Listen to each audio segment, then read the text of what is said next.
sinceramente, se il tema sono le pensioni in Italia e quindi leggo per ridurre la spesa eliminiamo le pensioni, sapendo già che i nostri giovani che si avviano al lavoro avranno diritto al 30% massimo di quello che guadagnano oggi nel loro drammatico precariato, stiamo creando una società di poveri. Ma di cosa stiamo parlando? Comunque... Ci sono fonti di reddito, io ora intervengo, ma ci sono fonti di reddito che nessun governo vuole andare a prendere. Facciamo finire un attimo Dattore che non ha completato il suo pensiero, poi Messina ci dice delle fonti possibili. Rimane il fatto che chi è andato in pensione fino a un certo punto andava in pensione con l'80% del suo stipendio, di solito con lo stipendio più alto avuto a fine carriera.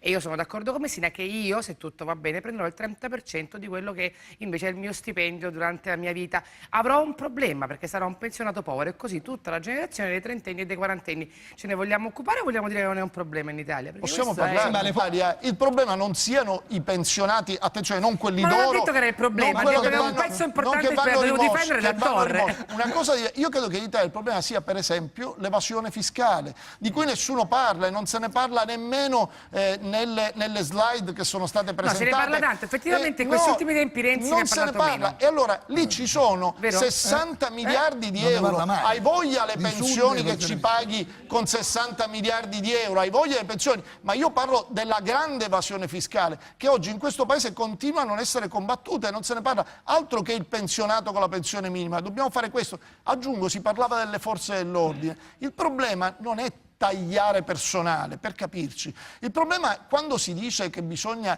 ristrutturare, bisogna rendere più efficiente. E rendere più efficiente significa razionalizzare le forze di polizia, non eliminare il personale. Quando togli 40.000 unità... corpi di polizia non sono un baluardo di democrazia.